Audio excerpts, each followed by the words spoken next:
بسم اللہ الرحمن الرحیم۔ السلام علیکم، ہمارے چینل پر خوش آمدید۔ میرا تعلق ایک اچھے خاصے امیر گھرانے سے تھا اور والدین خاصے مذہبی قسم کے تھے۔ میں اپنے والدین کی اکلوتی اولاد تھا اور بہت لاڈ پیار میں پلا تھا، مگر مذہبی اصولوں پر میری بھی تربیت کی گئی تھی۔ اسکول لائف تک مجھے خاص توجہ دی گئی کہ کہیں غلط دوستوں کے ساتھ تو نہیں مل رہا، غلط کام تو نہیں کرنے لگا، مگر میرے دوست بہت اچھے تھے، سب ٹھیک ہی تھا۔ یونیورسٹی میں جا کر نئے دوست بن گئے، پہلے کے سارے دوست ادھر ادھر بکھر چکے تھے۔ کوئی کیمبرج میں پڑھنا افورڈ نہیں کرتا تھا تو کسی کا ماحول اسے اجازت نہیں دیتا تھا۔ شاید میرا نصیب اچھا تھا کہ اب تک مجھے اچھی صحبت نصیب ہوئی تھی، مگر اب مزید وہ دوست میرا ساتھ نہ دے سکے تو اکیلے میں نئے دوست بنا لیے۔ والدین بھی اب مطمئن ہو چکے تھے کہ اب میں جوان ہو گیا ہوں، مگر اب مجھے دوست بالکل الگ طبیعت کے ملے تھے۔ پہلے جو دوست تھے وہ برائی سے ایک دوسرے کو ٹوکتے اور باقاعدہ ایک دوسرے پر نظر رکھتے تھے، مگر اب دوستوں نے مجھے غلط باتوں کے لیے اکسانا شروع کر دیا۔ میں شروع میں تو بہت سختی سے اپنی اخلاقی اقدار کو تھامے ہوئے تھا، مگر رفتہ رفتہ اس سب کو مزے میں دیکھ کر میرا بھی دل بدلنے لگا۔ ظاہر صحبت کا اثر تو ہوتا ہی ہے۔ وہ کسی دانا کا کیا خوبصورت قول ہے کہ برائی سے بچنے کے لیے بڑی صحبت سے احتراز کرو، دوری اختیار کرو۔ اچھے اور نیک لوگوں کی محفلوں میں جانا انسان کو اپنے اعمال درست کرنے کو اکساتا ہے، اور بری صحبت میں رہ کر لاکھ بچتے رہو اس کا رنگ چڑھ ہی جاتا ہے۔ میں نے ایک بات کو گہرائی سے سوچا کہ والدین کو میری حرکتوں سے علم تو ہو جائے گا، پھر میں کیا کروں گا؟ اور یہی سوال میں نے ان دوستوں سے بھی کر لیا۔ بس پھر کیا تھا، نئے طریقے اور فارمولے ایک سے ایک نادر اور نایاب مجھے دیے گئے، لیکن چند دن تک میری باقاعدہ تربیت کی گئی۔ سب سے اہم نقطہ صفائی سے جھوٹ بولنا تھا، اور دوسرا یہ کہ اپنا اصل روپ چھپا کر دیکھو، اس طرح کہ تمہارا سایہ بھی جان نہ پائے کہ تم کس خصلت کے بن چکے ہو۔ ایک بار کلب گیا سب کے ساتھ اور گھر والوں سے کمبائن اسٹڈی کا بہانہ کیا، مگر حیرت انگیز بات یہ ہوئی کہ والدین نے تو بنا کوئی سوال کیے مجھے جانے کا عندیہ دے دیا۔ یقینی طور پر وجہ یہی تھی کہ میرے دوست بڑے نیک شریف لڑکے بن کر دوبارہ میرے گھر بھی کمبائن اسٹڈی کے نام پر آ چکے تھے، اور 3-4 بار بھی کبھی کسی کے پاس تو کبھی کسی کے جا چکا تھا۔ شاید تب میری نگرانی کر کے تسلی کر لی تھی۔ والدین کے سب صحیح بے غرض کی پوری تیاری کے ساتھ مجھے والدین کو دھوکے میں رکھنا سکھایا۔ میں نے شراب نوشی سے پرہیز کیا، ساری رات ہلا گلا کر کے صبح کو گھر پہنچا اور پڑھائی کی وجہ سے تھکاوٹ ہو رہی ہے کہہ کر سونے چلا گیا۔ اور پھر تو جیسا کہ گناہ کے کام میں لذت بھی بہت ہوتی ہے، میں بھی ان لذتوں میں مخمور ہوتا چلا گیا۔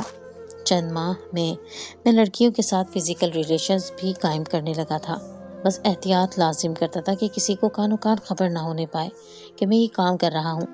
2 سال بڑی تیزی سے گزر گئے تھے۔ میری پڑھائی پر اثر ہونے لگا تو ماں باپ چونک گئے، کیونکہ میرا تو اب بھی وہی معمول تھا۔ 2 دن گھر پر رکتا تو تیسرے دن ضرور پڑھائی کے نام پر موج مستی کرنے نکل جاتا تھا۔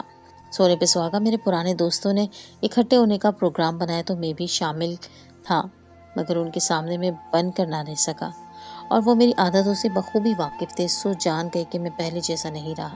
ایک دوست نے بابا سے ملاقات ہونے پر ان سے اپنے خیالات کا اظہار کر دیا۔ بابا جو پہلے ہی مجھ پر شک کر رہے تھے اس کی بات پر یقین کر لیا اور مجھے آڑے ہاتھوں لیا، مگر میں نے کہہ دیا کہ جیسا ماحول ہوتا ہے اس کے مطابق تھوڑا بہت بدلنا پڑتا ہے۔ اب ماں اور بابا کو پریشانی لاحق ہو گئی کہ اکلوتا بیٹا کل کو ہمیشہ کے لیے ہمارے ہاتھوں سے نکل جائے گا، سو انہوں نے لندن کو چھوڑ کر واپس پاکستان لوٹ جانا مناسب سمجھا۔ مجھے محبت پیار سے اپنی رائے بتاتے ہوئے ماں اور بابا مجھے بھی ساتھ چلنے کو منانے لگے۔ میں تو پہلی بار سن کر ہتے سے ہی اکھڑ گیا تھا کہ اتنے آزاد ماحول میں جوانی تک رہنے کے بعد یوں اچانک بالکل انجان اور کدے پینڈو ماحول میں جا کر بس جانا کہاں ممکن ہے، مگر انہوں نے بھی اپنی کوشش جاری رکھی اور بہلا پھسلا کر مجھے اپنے وطن کی اہمیت کا احساس دلانے لگے۔ تھوڑی سی الجھن دکھانے کے بعد کچھ عرصے میں ان کی بات توجہ سے سننے لگا۔ ماں اور بابا کو کھو کر جینا میرے لیے محال تھا، اور میرے یوں بگڑ جانے پر ماں نے ایک بار کہا کہ تم اب ہم سے ہی تنگ ہو گئے ہو تو بتا دو، ہم واپس چلے جاتے ہیں، تم جیو اپنی زندگی اپنی مرضی سے۔ میرے لیے یہ بات بہت بڑی سزا کی مانند تھی۔ میں نے فوری طور پر ماں سے معافی مانگی اور ان سے کہا کہ کوئی درمیانی راستہ ڈھونڈ لیں۔ میں یہاں پیدا ہوا ہوں، یہیں پلا بڑھا ہوں، تو اب میں کیسے ایک دم وہاں جانے پر راضی ہو جاؤں؟ ماں بابا نے میری کیفیت سے اندازہ لگایا کہ میں کس قدر پریشان ہوں اور ان کا دباؤ مجھے مزید تکلیف میں مبتلا کر رہا تھا۔ سو وہ خاموش ہو گئے۔ طے یہ پایا کہ فی الحال میں اپنی تعلیم مکمل کرنے پر توجہ دوں۔ اس دوران وہ کوئی نہ کوئی دوسرا راستہ نکال لیں گے، مگر میں نے اس سے یہ وعدہ بھی لے لیا کہ میرے ساتھ یہ پاکستانی لڑکے سے شادی کرنے جیسا مذاق مت کرنا۔ میرے بابا کی نسبت بچپن سے ہی طے تھی اور وہ اس بات کو بھولے نہیں تھے۔ اعلیٰ تعلیم حاصل کرنے کے لیے لندن چلے آئے اور پھر اچھی جاب مل گئی تو یہیں کے ہو کر رہ گئے، مگر شادی انہوں نے اپنی منگیتر سے ہی کی تھی۔ ان کے والدین کو اعتراض نہیں تھا کیونکہ بابا اپنی اقدار کا پاس رکھے ہوئے تھے اور بنا کہے شادی بھی خود ہی کرنے چلے گئے اور یہ بھی کہا کہ بیوی کو بھی ساتھ لے کر جاؤں گا۔ مگر اب جب مجھے راہ راستے ہٹتے ہوئے دیکھا تو انہیں فکر لاحق ہوئی کہ کہیں گناہ گار نہ ہو جاؤں۔ وہ نہیں جانتے تھے کہ گناہوں کی دلدل میں تو کب کا اتر چکا تھا میں، اور کوئی خوف بھی باقی نہ رہتا تھا کہ اگر میری زندگی میں وہ موڑ نہ آیا ہوتا۔ میری ڈگری مکمل ہونے والی تھی اور میں اداس تھا کہ گھر والوں نے دوبارہ سے وہی وطن واپسی کی ضد کی تو میں کیا کروں گا۔ نہ میں خود یہاں سے جانا چاہتا تھا، نہ ہی ماں باپ کے بنا رہنا چاہتا تھا۔ پھر مجھے ایک روز کلب سے واپسی پر ایک لڑکی ملی جو اندھیرے میں درخت کی اوٹ میں جانے کس سے چھپی بیٹھی تھی۔ میں اپنی بائک پر تھا اور وہاں پر رک کر دوست کی کال سن رہا تھا۔ اچانک سامنے سے ایک لڑکی میری جانب لپکی اور منت کرنے لگی کہ اس کو بچا لوں۔ میں اچانک کسی کو اپنے سامنے پا کر پہلے تو خود بھی گھبرا گیا، پھر مجھے اس پر یقین کرنا مشکل ہو رہا تھا، مگر وہ بہت رو رہی تھی اور مسلسل کہے جا رہی تھی کہ اسے یہیں قریب ہی جانا ہے، میں بس اس کے ساتھ جا کر اس کو گھر تک پہنچا دوں۔ اس بات پر میں مجبوراً راضی ہو گیا۔ میرے گھر کا علاقہ بھی قریب ہی تھا، مگر بالکل دوسری سائڈ تھی، تو میں نے ڈرتے ہوئے اس کا ساتھ دیا۔ گھر کے قریب وہ بھاگتے ہوئے اپنی بلڈنگ میں جا گھسی اور پھر میں نے بھی اپنے گھر کی راہ لی۔ چند دن کے بعد وہ مارکیٹ میں دوبارہ ملی تو اپنے بابا کے ہمراہ تھی۔ اس نے میرا شکریہ ادا کیا اور اپنے باپ کو بھی میرے بارے میں بتایا تو وہ بھی شکریہ کہنے لگے اور بولے کہ اگر اس رات تم میری بیٹی کو نہ بچاتے تو اب شاید ہم یہاں نہ ہوتی۔ میں نے حیرانگی سے پوچھا کہ آخر کون ہے جسے اس کو اتنا خطرہ ہے، تو وہ بولے یہ کافی لمبی کہانی ہے، پھر کبھی فرصت سے ملنا تو بتاؤں گا۔ میں سمجھ گیا کہ یا ابھی نہیں بتانا چاہ رہے یا پھر بالکل ہی نہیں بتانا چاہتے کہ مجھے جانتے ہی کہاں تھے۔ پھر تو اکثر ہی ان باپ بیٹی سے ملاقات ہونے لگی، کبھی پارک میں، کبھی مارکیٹ میں، تو کبھی راستے میں۔ پھر اس کے والد نے خود ہی مجھے اصرار کر کے گھر چائے پر بلایا۔ میں نے بھی کچھ پس و پیش سے یہ دعوت قبول کر لی۔ 2 دن کے بعد میں نے کافی فرصت سے خوب تیار ہو کر وہاں جانے کا ارادہ کیا، مگر دروازے پر پہنچ کر معلوم ہوا کہ وہ لوگ تو گھر ہی نہیں ہیں اور ان کی واپسی بھی ہو گئی یا نہیں، کچھ خبر نہیں تھی کسی کو۔ ایک بار پارک میں انکل ڈیوڈ سے ملاقات ہوئی تھی جب وہ تنہا تھے، تب انہوں نے بتایا کہ اس رات میری بیوی کا بھائی اس کا پیچھا کر رہا تھا۔ وہ لوگ اس کو زبردستی اپنے ناکارہ بیٹے سے بیانا چاہتے ہیں اور اس کی ماں بھی ان کے ساتھ ملی ہوئی ہے۔ انہوں نے کہا کہ ان کی بیوی ایک بدکار عورت تھی۔ چند سال پہلے یہ بات انہیں معلوم ہوئی تو وہ برداشت نہیں کر پائے اور فوراً بیٹی کو لے کر یہاں شفٹ ہو گئے اور بیوی کو طلاق بذریعہ ڈاک بھجوائی، مگر وہ ایک امیر ذاتی اور مغرور ترین عورت تھی۔ اس نے اس بات کو انا کا مسئلہ بنا لیا اور میری بیٹی کو اپنے نکمے بھتیجے کے حوالے کر کے وہ مجھ سے بدلہ لینا چاہتی تھی۔ میں بڑی مشکل سے بیٹی کو چھپائے رکھتا ہوں اور گھر سے نکلتے ہوئے اس کو برقع اوڑھنا بھی اسی لیے شروع کروایا تاکہ وہ لوگ اس کو پہچان نہ سکیں، مگر پھر بھی جانے کیسے وہ اس کو پہچاننے میں کامیاب ہوئے ہیں۔ وہ لڑکی میرے دل میں اترتی جا رہی تھی، اس کو دیکھ کر نظر جھکانے کو دل کرتا تھا اور میرے جیسا آوارہ مزاج انسان اس کی جانب کھینچتا چلا جا رہا تھا، مگر دل میں اس کے لیے منفی جذبات نہیں تھے۔ اس کے لباس میں ایک اندیکھا پردہ شامل رہتا تھا اور مجھے یہی بات بہت متاثر کر رہی تھی، کیونکہ جیسا آزاد خیال لڑکا بھی اپنے اخلاقی اقدار کو پسند کرتا تھا اور بے باک لڑکیوں کی بے لباسی سے کبھی کبھار تنگ ہوتا تھا۔ میں خود بھی ایک خوبصورت لڑکا تھا جس نے ہمیشہ لڑکیوں کی توجہ حاصل کی تھی اور آج تک جتنی لڑکیوں سے میں نے دوستی کی تھی وہ سب خود میرے پاس آتی تھی، اسی خود آگے بڑھ کر اس لڑکی سے بات کرنے میں میری انا آڑے آ رہی تھی۔ ایگزام سر پر پہنچے تو سب بھلا کر میں نے پڑھائی پر توجہ دی، کیونکہ میرا ارادہ اپنے والدین کو یہیں پر روک کر رکھنے کا تھا۔ اس کے لیے میرا تعلیمی ریکارڈ یہاں کے معیار کا ہونا ضروری تھا، ورنہ مجھے اچھی جاب نہ مل پاتی۔ ایگزام سے فری ہو کر میں نے ماں بابا سے کہا کہ مجھے گھومنے جانا ہے۔ دوستوں کے ساتھ میں پورے ملک کی سیر کرنا چاہتی ہوں۔ وہ لوگ جو اب آس لگائے بیٹھے تھے کہ میری فراغت پاتے ہی مجھے کسی نہ کسی طرح منا کر پاکستان لے جائیں گے، یہ سن کر ایک بار پھر خاموش ہو گئے۔ میں تنہا ہی اس لڑکی کو ڈھونڈنے کے چکر میں مختلف شہروں میں جا جا کر سڑکوں کی خاک چھاننے لگا، مگر ہر طرف سے مایوس ہو کر لوٹ جانے کا ارادہ کیا۔ ان دنوں میں ہولٹن میں پہنچا ہوا تھا، میں جس ہوٹل میں قیام پذیر تھا وہاں پر روم سروس کے طور پر رابیل بھی ورکر تھی۔ میں نے رات کو سارا پھیلاوا سمیٹنے کے لیے روم سروس کو بلایا تو وہی موجود تھی۔ تھوڑی دیر میں وہ کمرے میں داخل ہوئی۔ اس نے اپنا نام اور شناخت بدل رکھی تھی، مگر میں تو اس کو پہچان سکتا تھا کیونکہ میں اس کو بہت قریب سے دیکھ چکا تھا۔ اس وقت بھی وہ مجھے ایک جانب ہونے کا کہہ کر کام میں مصروف ہو چکی تھی، مگر اس کی آواز سے میں چونک گیا اور سر اٹھا کر دیکھا تو سامنے وہی کھڑی تھی، رابیل۔ میں نے بے ساختہ اس کو پکارا تو وہ بھی چونکی تھی، مگر پھر جلدی سے خود کو سنبھال کر رخ موڑ گئی۔ میں نے اس سے کہا کہ اب تم چھپ نہیں سکتی، جانتی ہو کتنا بھگایا تم نے مجھے اپنی وجہ سے۔ میں نے ہر جگہ پاگلوں کی طرح تمہیں تلاش کیا ہے، کہاں چلے گئی تھی تم؟ میں نے اسے گلا اور سو ایک ساتھ کر دیا تو وہ حیرانی سے پوچھنے لگی کہ کیوں ڈھونڈ رہے تھے آپ مجھے؟ کیا ہمارے درمیان ایسا کوئی رشتہ تھا جس کی بنا پر آپ مجھ پر برس رہے ہیں؟ میں نے اسے کہا کہ میں تم سے شادی کرنا چاہتا ہوں، مجھے گھما پھرا کر بات کرنی نہیں آتی اور نہ ہی انکار سننے کی عادت ہے۔ انکل نے مجھے سب کچھ بتا دیا تھا، میں ان سے اپنی خواہش بھی بیان کر چکا ہوں۔ تم خود جا کر ان سے پوچھ لو، میں غلط نہیں کہہ رہا، بلکہ مجھے بھی لے چلو، میں بھی ان سے ملنا چاہتا ہوں۔ مگر وہ تو میرے اس طرح بولنے پر اس شدت سے روئی تھی کہ میں بھی بوکھلا گیا۔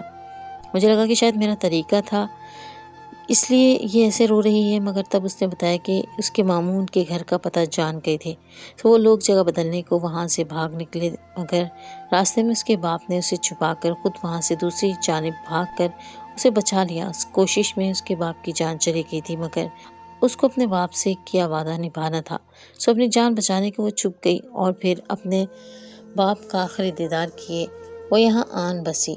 میں نے اس کو تسلی دی اور یقین دلایا کہ میں اس کی حفاظت کروں گا اور اس کو کبھی تکلیف یا مصیبت میں اکیلا نہیں چھوڑوں گا۔ اس کو میں نے اپنے پاس ہی روک لیا اور ماں بابا کو کال پر مختصر الفاظ میں سب کچھ بتا کر یہاں پہنچنے کی درخواست کی۔ ماں بابا میری کال سن کر دوڑے چلے آئے اور میرے بتائے ہوئے پتے پر پہنچ کر انہوں نے ساری تفصیل سن کر بیلا سے کہا کہ اسے مجھ سے شادی کرنے کے لیے مسلمان ہونا ہوگا۔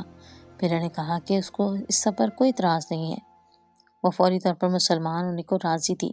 سو ماں نے اس کو کلمہ پڑھایا اور پھر ہم نے برمنگھم میں ایک امام کے پاس جا کر نکاح کیا۔ ماں اور بابا کو خوشی تھی کہ اب میں ان کے ساتھ پاکستان جانے پر راضی ہو چکا تھا اور میری مجبوری تھی کہ بیلا کی حفاظت بھی تو کرنا تھی۔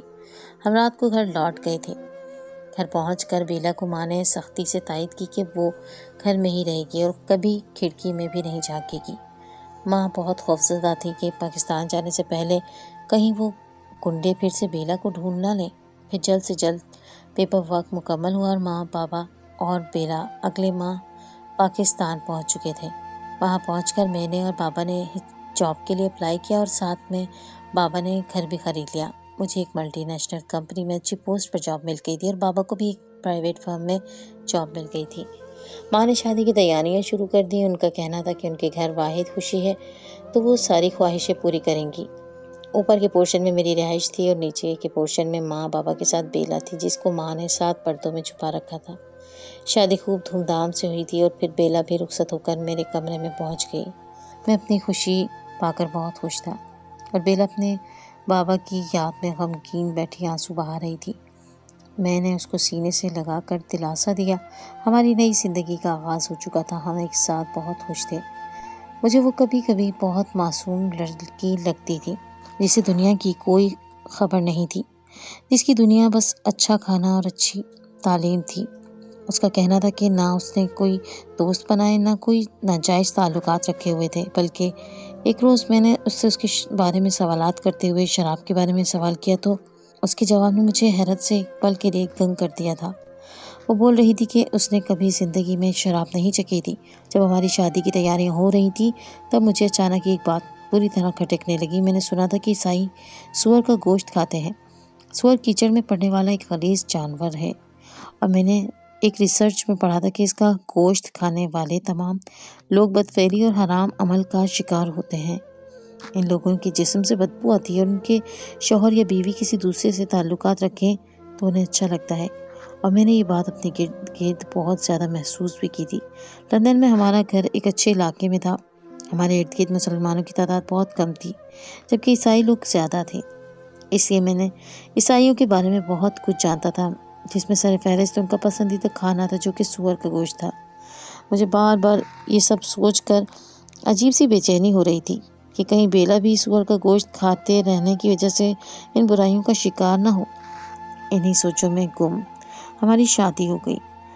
مجھے پھر بھی یہی خیال ستاتا رہا، اور آخر تھک کر میں نے بیلا اپنی بیوی کو آزمانے کا سوچا۔ شادی کے دوسرے ہی روز میں نے اپنی پرانی دوستوں میں سے چند لڑکیوں کو بلا لیا اور ان کے ساتھ اپنے کمرے میں چلا گیا۔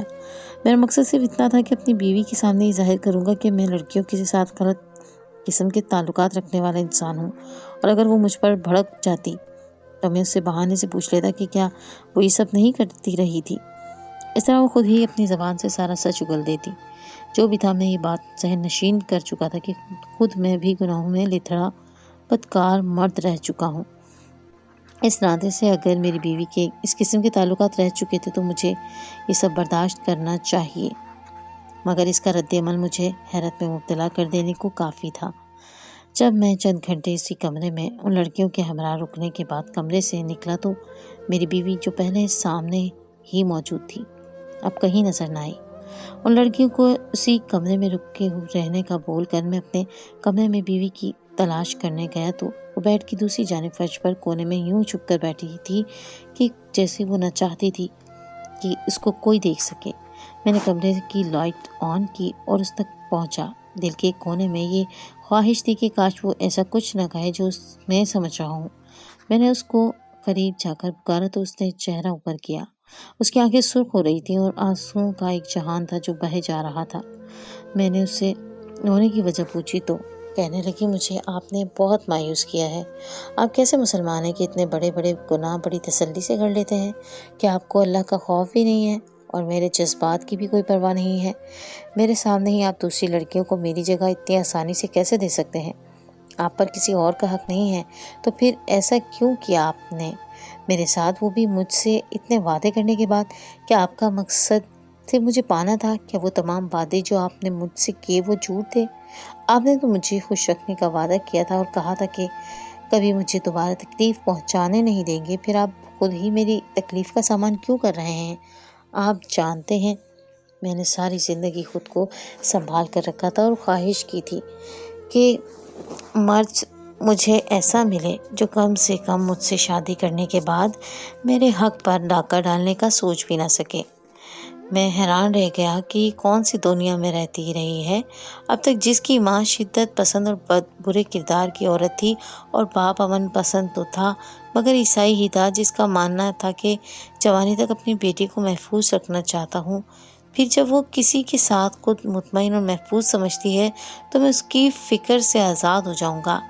ان کا ماننا تھا کہ اپنے ہمسفر کے طور پر بیلا کو خود ہی بغیر کسی دباؤ کے ساتھی تلاش کرنے اور اس کو جانچنے کا پورا حق ہے، اور عیسائی لوگ جانچنے سے مراد ایک ساتھ رہنے کو کہتے ہیں۔ پھر پوری آزادی ملنے کے بعد بھی وہ ایسی با کردار تھی۔ دوسری جانب میں صرف اس حد تک شریف رہا جب تک موقع نہ مل پایا، مگر جب موقع ملا تو میں بھی تمام اخلاقی قدروں کو ایک مسلمان ہو کر بھی بھلا بیٹھا تھا۔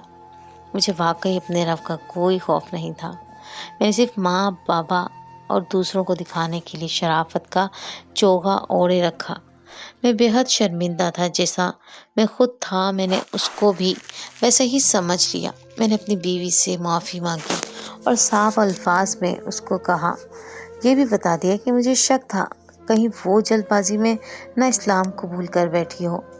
پھر میں نے اس کو یہ بھی بتا دیا کہ ان کے طور طریقوں کے مطابق مجھے اس کے کردار پر بھی شک تھا، اس لیے میں اس کو آزمانا چاہتا تھا، مگر اب مجھے اس پر یقین ہو گیا تھا۔ میں نے دل بڑا کر کے بیلا کو اپنے بارے میں سب کچھ تفصیل سے بتا دیا کہ کس طرح میں نے ہر حد ہر لحاظ بھلا کر جانے کتنی لڑکیوں کے ساتھ فزیکل ریلیشن بھی قائم کیا ہے، مگر پھر میں نے تم سے دل کا رشتہ جڑ جانے کے بعد نہ چاہتے ہوئے بھی سب چھوڑ دیا تھا۔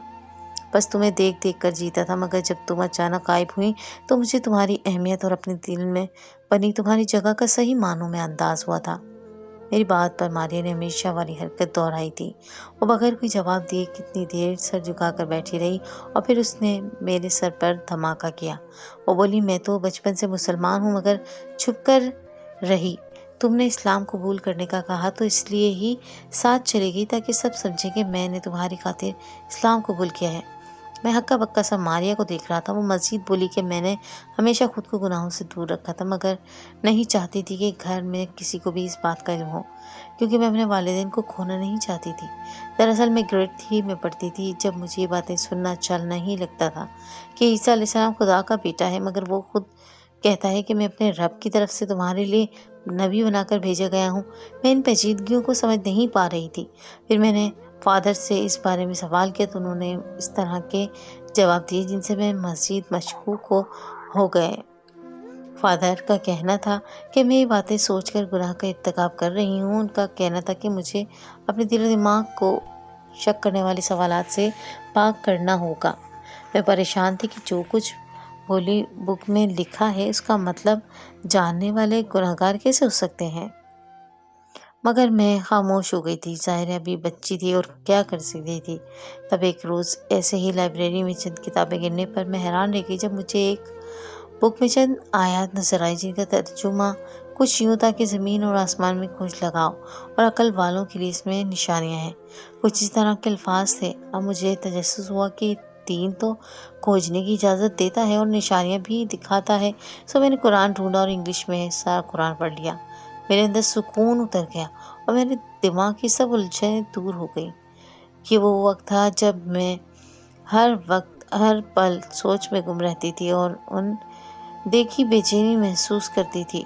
پھر میں نے نہایت خاموشی سے ایک سینٹر میں جا کر کلمہ پڑھ لیا، مگر ان دنوں میرے والدین کے مابین جھگڑے مزید بڑھنے لگے جن کا نتیجہ یہ ہوا کہ مجھے ساتھ لے کر خاموشی سے روپوش ہو گئے اور آخر کچھ عرصے بعد دونوں الگ ہو گئے۔